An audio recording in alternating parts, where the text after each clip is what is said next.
Hey everybody, I wanted to give you just a view of my morning rounds that I make every morning. See that little rainbow there? That's coming from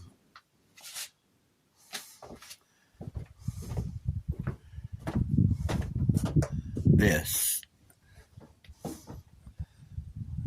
It actually goes in the house. There's my little horseshoe hanging in the wind. So that's basically where I'm at. Here's my stuff that I use. My little air compressor and my blower. And that's a bag of gourds. I use them for my planters. So I have stuff to plant stuff in. And I just cut it in half and fill it with dirt and put some seeds in it. Take the seeds and plant them in the garden. Stuff. That's my table saw, which is nothing but a circular saw bolted to the bottom of the table. And if I do this, there's so I can adjust that. Anyway, so here we go. Now let's go down the steps. And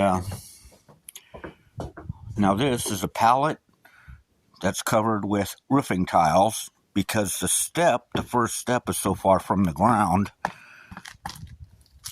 And it should be about 6 inches lower. So I put that extra step. And the tiles are great. Non-skid. Works perfect. And there's my little pond. This was just a wet spot, and I just dug it out. Works pretty good. I get salamanders, frogs, pollywogs, newts. I have a kingfisher that will come in here and eat any fish that I catch out of the creek and put in here. I only do bluegills because they aren't native, so I don't want them eating the native fish that are in the creek. This is my sunflower garden and whatever else I put in here right on the side of the house. And that's Annie. And that's Sin up there, if you can see her. Anyway, here's the creek. Now, this used to be a bridge, but the bridge washed out. So now I just put on my rubber boots when I want to cross it. This is mint. This particularly right here is peppermint. I wish you could smell it. Oh yeah, God, it smells so good. Just kind of rub my hands in it just to get grounded. And here's the garden.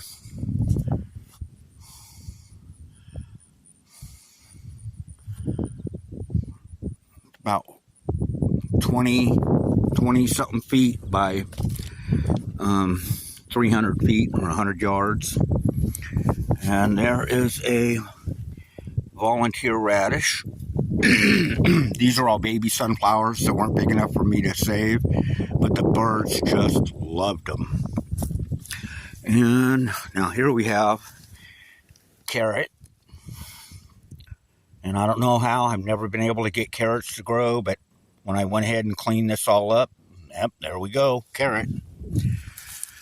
As we go down there, there's another radish. And up here, and this is the most exciting thing so far, or the latest exciting thing, it's sweet peas. Yes, there it is, sugar snap peas. You know, like in Chinese food.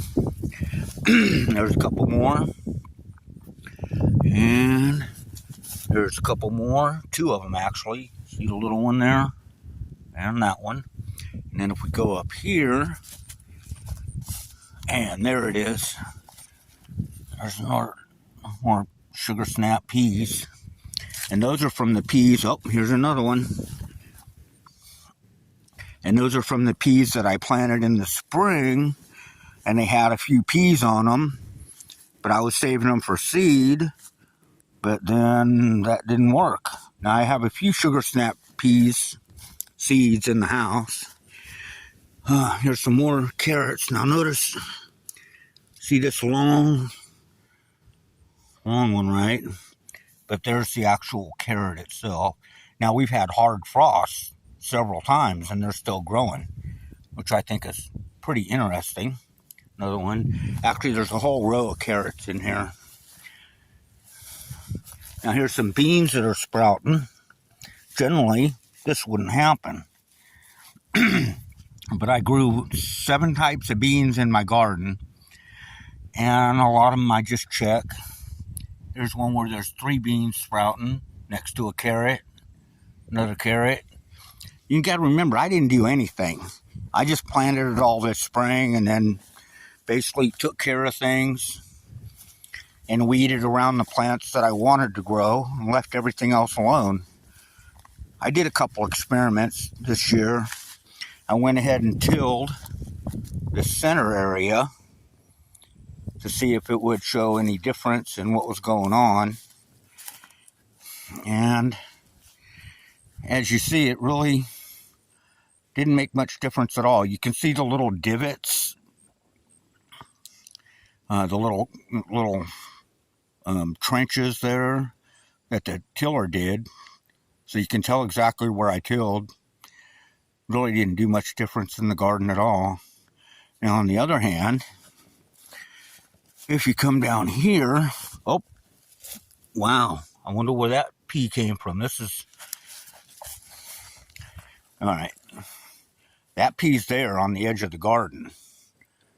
There's peas there and there's peas there. But how did this pea get way up here? Oh, and there's another one. I got peas all over the garden. That's kind of interesting. So somehow they spread. There's also, okay, this is clover here, which is a good thing for the garden. And the reason why I planted so many beans is because they enrich the soil. Now this, you see this little strip here that's basically with no weeds in it at all? That was squash. That was crooked neck squash and zucchini. And once I got done, they drowned out all the weeds where they were growing, just naturally. So now we go down here and I notice this little light spot. What is that? And that's a bean sprout. Okay. Now, I don't know if these beans will last. I don't know how long they'll grow. Here's the mess that the birds leave after eating all the sunflower seeds. And as you can see, all the sunflower seeds.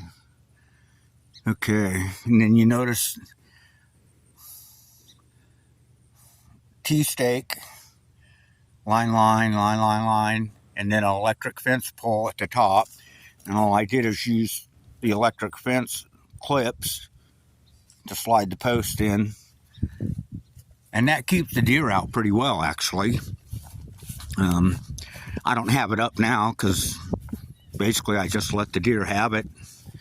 If I had goats or cows or what I really need to make the garden really flourish, I would have just put them in here and let them eat everything way before this point.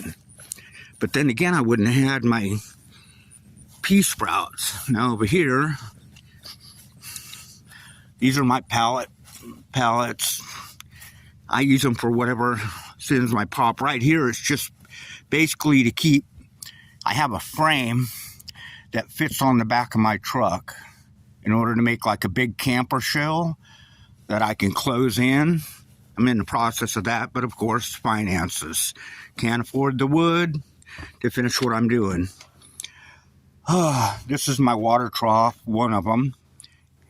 It gets rain off the roof into the bucket. And then this right here, oh, what's that for?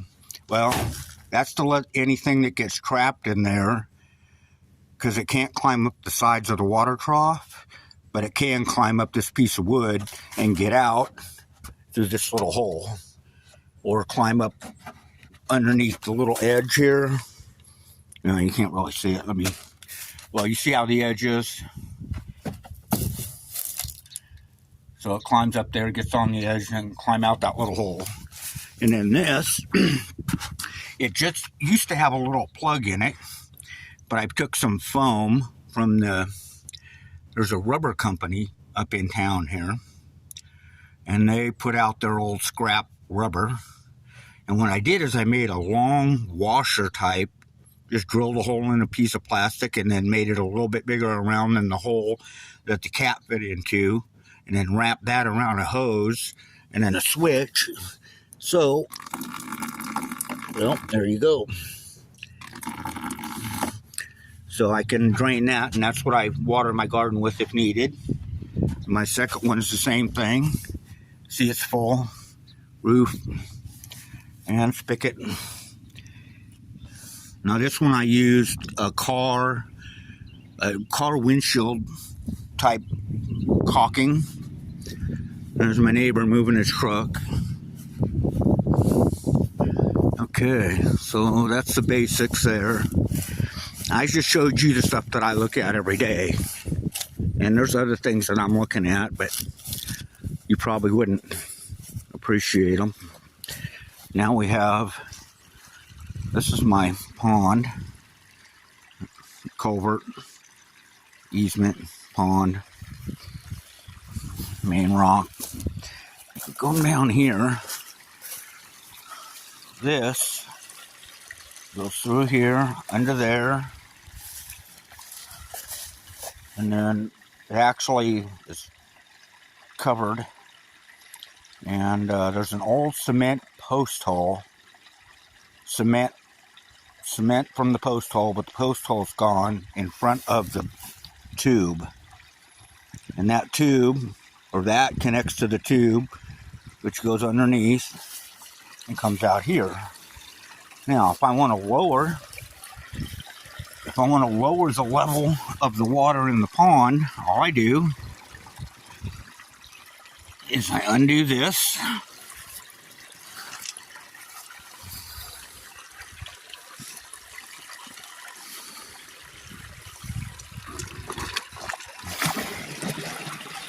And there we go. And depending on how much I want to let out or how low I want the pond, that dictates what I do. So now I don't want to let water out of the pond right now. So, since water makes its own level, I'm going to lift it up. I don't want it too high. How about right about? Okay, we're testing. Let it sit for a minute. See where we're at.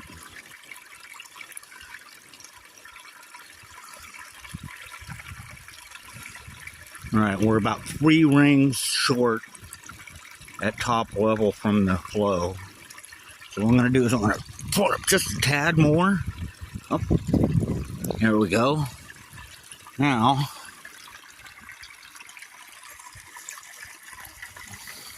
I wrap it around once. Then what I do is I come across. Hard to do this with one hand. Come across, so that locks it into place. So I've got that. So if the water comes out faster, then it can go through over the top. It'll start coming out the tube and regulate some of my erosion. If it starts raining real heavy, I'll just drop this tube altogether. Okay. Now we have this is a great knot for everybody. Okay. I don't know how I'm going to do this. I need my little stand. Tell you what. I don't know how I'm going to show you this. I need to set it somewhere so you can see it. But they make these so hard to deal with. I'm gonna have to show you my knot another time. But basically it's a knot that you use to tie up horses. They can't pull it loose, but you can pull it and it comes loose automatically. So it's sort of like a open-ended slip knot. Great knot. Love it. Use it all the time. And this is a classic example of how it's needed, because if I need to lower the water, I can do it almost instantly just by pulling it. Bam, pull it, it's untied, just unwrap the loops, and we're good to go. So hold on.